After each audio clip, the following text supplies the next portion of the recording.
number 2, Panthers and Oilers. It's not necessarily a must-win game for Edmonton, but let me tell you something. Nobody with half a brain or more enjoys going down by 2 at the start of a series, especially against a team like this, because Paul, he's just gonna laugh at you. Hey, Paul, stop! But anyway, the puck is dropped, and I don't know what it is about game 2s, but it's usually during the second game when teams just say, you know what, I'm gonna destroy your kneecaps. And that's exactly what we had going on last night. Lots of penalties, lots of flopping around. Bob, I'm looking at you. But here's where it gets ugly. 10 minutes into the first period, and we officially got a man down. Oh my God, who is it?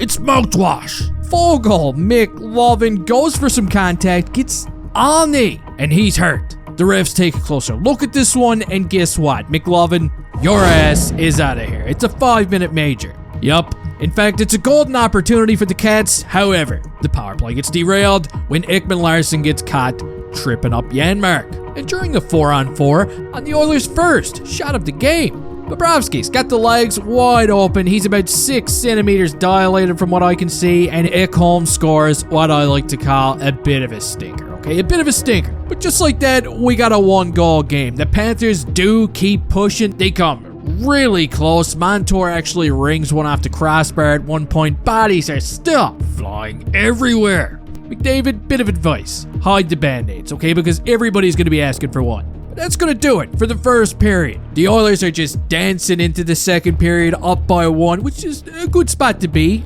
But after taking a couple of lame penalties and putting multiple shots on goal, finally, the Cats get on the board. Check it out. It's Mikkola. He receives a pass from Lundell. Farza, the old knuckler at Skinner. Look at that one. It goes over the pad, under the glove, and it's all tied up at 1. Now, the parade to the penalty box does continue. Some calls are being made. Some calls are being missed. Knob's not too happy about it. He looks like somebody that just found out their Amazon order was stolen or something. The Oilers hit a post, a crossbar. They come dangerously close to going back up by 1. But overall, you gotta admit, the Panthers were kicking ass out there. The shots on goal are 22-7 after 2 periods of play, and all that hard work, it's gonna pay off early into the third period. Enter Evan Rodriguez.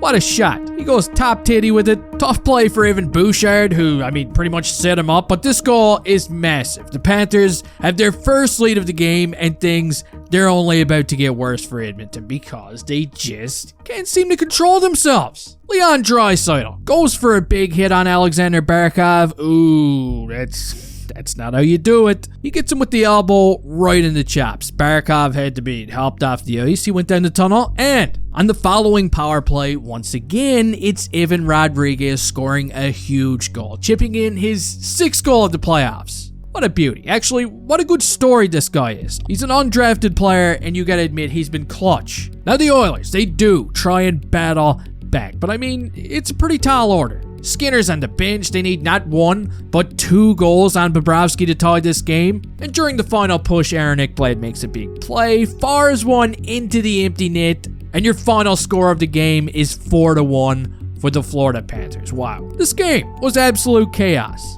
Lots of big hits, lots of knee-on-knee action. But to be completely honest, I don't feel like any of these were malicious, okay? Yeah, it's a shitty result in most cases, like last night, but it's from players just trying to get out of the way. Look at it, every case. Somebody's trying to get away, and you just end up with your kneecaps MC hammer time, which ain't good. But man, this is going to be really tough for the Oilers now to battle back from this. Being down 2 games against an absolute wagon like Florida, let's just say you're going to need an awful lot of stuff to go right. There's still hockey to be played. Anything can happen, but you just got to win these next 2 games at home. These are huge. Let me know your thoughts down in the comments section. Please don't forget to go knee on knee with that like button before you leave here. Seems like the thing to do. And hey, I'll see you next time.